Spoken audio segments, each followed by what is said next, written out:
තියන්නම් වාලේ තියන්න ඕනම නිසා බෝධි පූජාව ඔබත් තියනවද? ඔබටයි මේ දැනුවත් කිරීම. බෝධි පූජාවේදී අපි ගන්න පූජා ද්‍රව්‍ය පිළිවෙලට ක්‍රමානුකූලව සකසා ගන්න ඕන. පහන් පූජාවට ගන්න තෙල් පුළුවන් තරම් හිඳලා ගන්න පුළුවන් නම් වඩා හොඳයි. එහෙමත් බැයි නම් පිරිසිදු බෙහෙත් තෙල් ඒ සඳහා ලබා ගන්න. ඒ වගේම තමයි පැන් පූජාව සිද්ධ කරනකොට හරි ක්‍රමයක් තියෙනවා.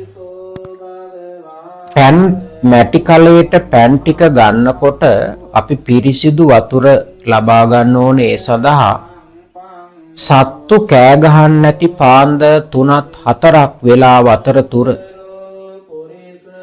ජොග්ගුවකට තමන් පිරිසුදු තැනකින් පැන් ටික අරගෙන රෙදි කෑල්ලක් ගැට ගහලා මුට්ටියේ 21 වතාවක් ඒ පැන් ටික පෙරන්න ඕන. හැබැයි මේ සඳහා නැවුම් මුට්ටියක් ගන්න. ඒක වඩා හොඳයි. අපල තියෙන විදිහට. බරපතල අපල තියෙනවා නම් නැවුම් මුට්ටියක් අරගෙන 21 වතාවක් පෙරන්න. ඒ 21 වතාවෙම බුදු ගුණ සජ්ජායනා කරන්න. ඉතිපිසෝ ගාථාවේ සඳහන්. ඉන් අනතුරුව බෝධීන් වහන්සේ සමීපේ තැන්පත් කරලා වන්දනා කළා දෝවණය කරන්න පුළුවන්. බෝධීන් වහන්සේ පූජා කරන්න පුළුවන්.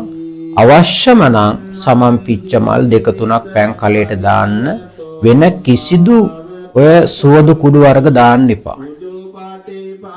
ඒ වගේම තමයි ගිලම්පසට ගන්නකොට පුළුවන් තරම් ඖෂධ වර්ග ගන්න. ඖෂධ වර්ග කොටලා බෙහෙතක් වශයෙන් ගිලම්පසට මේ ගිලම්පස හදා ගන්න පුළුවන්. තම්බලා ඖෂධ වර්ග අරන් තම්බලා ගන්න. ඒ වගේම තමයි ඊළඟ කාරණේ බෙහෙත් ඖෂධ පූජාව වගේම දැන් අපි අර ඖෂධ කොළ වර්ග ගන්නවානේ. ඒ ඖෂධ කොළ වර්ග විස කොළ ගන්න එපා. බෙහෙත් කොළම ගන්න. මොකද බෙහෙත් කොළ බෝධීන් වහන්සේට පූජා කරන එකේ කතන්දරේ තමයි විශේෂයෙන් බෙහෙත් කොළ පූජා කිරීමෙන් අනතුරුව ඉස්සර ගෞරවනීය ස්වාමින් වහන්සේලා බෝධීන් වහන්සේ වටේ සක්මන් කරනකොට ඒ කොළ ගන්නවා තමන්ගේ ඇඟට බෙහෙතක් වශයෙන්. තම්බලා බොන්නත් පුළුවන්.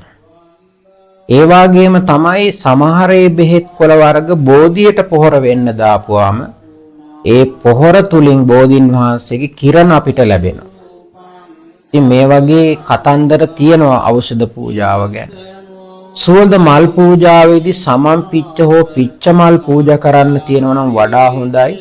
මොකද දෙවි දේවතාවුන් වහන්සේලාගේ ඇල්බ බැල්ම තියෙනවා කියන එක අපි දන්න කාරණාවක් නිසා. ඒ වගේම තමයි බෝධීන් වහන්සේ ගාවට ගිහින් එතන පිරිසිදුව අමදින්න ඕන. පිළිවෙලකට ක්‍රමානුකූලව පිරිසිදු කිරීම වැදගත්. ඒ වගේම බෝධි පූජා ආසන සුද්ධ පවිත්‍ර කිරීම පිළිවෙලට කරන්න. තමන් ඉස්සල්ලා හොඳට සුද්ධ පවිත්‍ර වෙන්න ඕන. ඒ වගේම පන්සිල් ගත්තයින් පස්සේ එකම අරමුණයි හිතේ තියෙන්න ඕන. වෙන අරමුණු හිතේ තියෙන්න බෑ. එහෙම බෝධි පූජාව තියලා ප්‍රතිඵල ළඟා කරගන්න බෑ. එක අරමුණක් තියාගෙන තමන්ගේ හිත කොහෙටවත් යන්න නොදී හොඳට ගාථා ධර්ම තමන්ට ඇහෙන්න හෝ ළඟ ඉන්න කෙනාට ඇහෙන්න හෝ කියන්න ඕන. උගුරට වෙහෙසක් දෙන්න ඕන. මේ වචනේ බලය ගන්න. මිමිනුවාට හරියන්නේ කියන්න ඕන.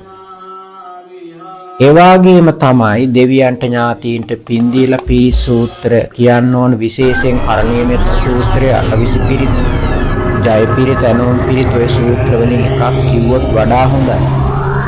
එක තුනක් කිව්වොත් ඊට වඩා හොඳයි. පිරිත් කියලා දෙවියන්ට පින් දීලා අවසානයේ බෝධි පූජාව කියලා ඉවර වෙලා තමන්ගේ දුක් ගැනවිල්ල කියන්න ඕන බෝධීන් වහන්සේ ගාව. තමන්ගේ අරමුණ මම මේ දේ සඳහා බෝධි පූජාව තියන්නේ. ඒක නිසා අනන්ත බුදු ගුණ වල සරණි දහම් ගුණවල සංඝ ගුණවල පිරිතේ බෝධි පූජාවේ ආනුභාවයෙන් ඒවා සාර්ථක වෙන්න කියලා අදිෂ්ඨාන කරන්න. මේ විදිහට බෝධි පූජාව තිබ්බොත් අපිට සාර්ථක ලෙස ඒ ප්‍රතිඵල ළඟා කරගන්න පුළුවන්. අවසානයේ මෛත්‍රී භාවනාව කරන්න. මෙන්න මේ විදිහට සාමාන්‍ය ක්‍රමයට බෝධි පූජාවක් තියෙන ආකාරය සඳහන් කරන්න පුළුවන්. තවත් ක්‍රම තියෙනවා. ඒවා ඒ අපලුපද්‍රවේ හැටියට තමයි වෙනස් වෙන්නේ. සියලු දෙනාටම තෙරුවන් සරණයි.